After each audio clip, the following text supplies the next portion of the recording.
বাঁকুড়ার সোনামুখী বিজে high school ১৩৯ বছরের প্রাচীন শিক্ষা প্রতিষ্ঠান। দীর্ঘদিন ধরে এই স্কুল কেবল শিক্ষার আলোই নয়, গৌরবের ইতিহাসও রচনা করেছে। ২০০৫ সালে এই স্কুলের এক ছাত্র মাধ্যমিকে রাজ্যে প্রথম স্থান অধিকার করে সারা বাংলার নজর কেড়েছিল। শুধু তাই নয়, ২০০৭, ২০১৭, ২০২০ ও ২০২২ সালে মাধ্যমিক এবং উচ্চ মাধ্যমিকে রাজ্যের ১ থেকে ১০-এর মধ্যে স্থান পেয়েছে এই বিদ্যালয়ের ছাত্রছাত্রীরা। কিন্তু বিস্ময়ের বিষয় হলো, আজও এই ঐতিহ্যবাহী স্কুলে নেই মিড ডে মিলের জন্য একটি সঠিক শেড। বার্ষিক পারিতোষিক বিতরণী অনুষ্ঠানে প্রধান শিক্ষকের বক্তব্যে উঠে এলো সেই কষ্টের কথা। শিক্ষাক্ষেত্রে এত সাফল্যের পরেও ছাত্রদের খাবার খাওয়ার জন্য এখনো উপযুক্ত পরিকাঠামো গড়ে ওঠেনি। শিশুদের জন্য সরকার চালু করেছে মিড ডে মিলের মতো মহৎ প্রকল্প, অথচ ১ শতাব্দীরও বেশি পুরনো এই বিদ্যালয়ে তার সঠিক বাস্তবায়ন হয়নি। বিদ্যালয়ের শিক্ষক শিক্ষিকা, শিক্ষাকর্মী ও অভিভাবকরা মনে করছেন, এমন একটি ঐতিহ্যবাহী স্কুলে যেখানে প্রতিভা বারবার রাজ্য স্তরে প্রতিষ্ঠিত হয়েছে, সেখানে মিড ডে মিলের জন্য একটি শেড না থাকা সত্যি অত্যন্ত দুঃখজনক। ছাত্ররা বাধ্য হয় স্কুলের বারান্দায় ধুলোয় বসে মিড ডে মিল খেতে। বর্ষাকালে কিংবা প্রচন্ড গরমে তাদের অবস্থা আরো করুণ হয়ে ওঠে। তাই আজ এই বার্ষিক পারিতোষিক উৎসবের মঞ্চ থেকেই শিক্ষক মণ্ডলী, অভিভাবক এবং এলাকার মানুষ এক সুরে আবেদন জানালেন, যত দ্রুত সম্ভব এই বিদ্যালয়ের মিড ডে মিলের শেড নির্মাণ করা হোক। এটি কেবল ছাত্রছাত্রীদের স্বাস্থ্য ও শিক্ষার স্বার্থে নয়, বরং একটি শতবর্ষী ঐতিহ্যবাহী প্রতিষ্ঠানের সম্মান রক্ষার জন্য প্রয়োজন। যে বিদ্যালয় রাজ্যের শিক্ষার ইতিহাসে একের পর এক স্বর্ণাক্ষরের নাম লিখিয়েছে, সেখানে ছাত্রছাত্রীদের প্রাথমিক প্রয়োজন মেটাতে অবিলম্বে পদক্ষেপ নেওয়া হোক, এমনটাই এখন সবার দাবি। বাঁকুড়া সোনামুখী থেকে আব্দুল হাইয়ের রিপোর্ট, আমাদের টিভি। না করে আমি থাকতে পারছি না। আমাদের, আপনারা জানেন, প্রায় ৮০০ জন ছেলে, ৭৮৫ জন ছেলে প্রতিদিন মিড ডে মিল গ্রহণ করে খোলা আকাশের নিচে।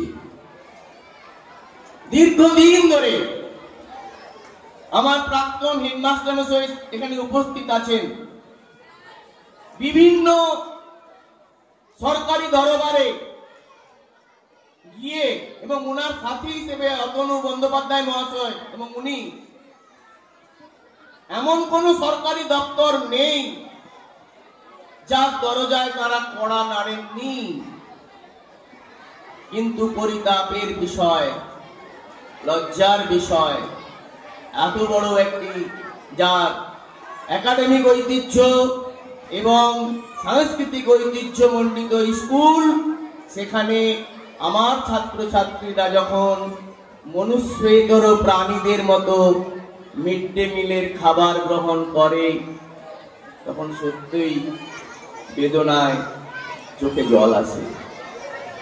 আজকে আমাদের এই সভা মঞ্চে এমন কিছু ব্যক্তিত্বকে পেয়েছি, যে সকল ব্যক্তিত্ব তাদের যে পোস্টের জন্য নয়, তারা নামেই, নিজেদের নামেই রাজ্যে তারা যথেষ্ট ভূমিকা এবং গৌরবোজ্জ্বল স্থান নিয়ে রেখেছেন। বিভিন্ন ভাবে তারা মানুষের পাশে গিয়ে দাঁড়িয়েছেন। আমি জানি ব্যক্তিগতভাবে আমাদের মাননীয় যে মন্ত্রী মহোদয়া রয়েছেন, জ্যোৎস্না মান্ডি মহোদয়া, যখন আমি আমার শিক্ষিকা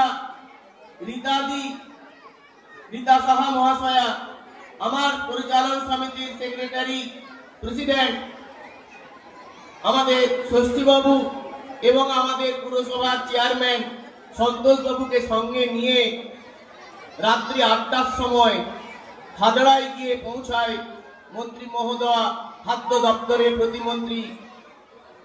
একটা আর্জি জানিয়েছিলাম, ম্যাডাম আপনি আমাদের স্কুলে দয়া করে আসুন, আপনি খাবারের জায়গাতেই আছেন, যদি কিছু আপনি আমাদের এই মিড ডে মিলের সেটে কিছু যদি দান করতে পারেন, মিনিমাম ১০ লক্ষ টাকা লাগবে একটি এত বড় স্কুলের সেই পর্যায়ে মিড ডে মিল করতে, সেট বানাতে, যদি কিছু সহযোগিতা করতে পারেন ম্যাডাম, আমার বিদ্যালয়ের প্রধান হিসেবে আপনার কাছে একান্ত এটা অনুরোধ হিসেবে রইল। আমার সঙ্গে আরো একজন ব্যক্তিত্ব রয়েছেন, যিনি আমাদের জেলার একজন গুরুত্বপূর্ণ পদে রয়েছেন জেলা পরিষদের যিনি সভাধিপতি মাননীয়া অনসুয়া রায় মহাশয়া। ওনার সঙ্গেও আমরা বসে প্রায় 8 ঘন্টা আলাপচারিতা করতে পেয়েছিলাম, সুযোগ দিয়েছিলেন উনি আমাদের। ধন্যবাদ দুজনকে যে ওনারা আজকে ওনাদের মূল্যবান সময় নষ্ট করে এই পূজার আগে আমাদের স্কুলে এসেছেন।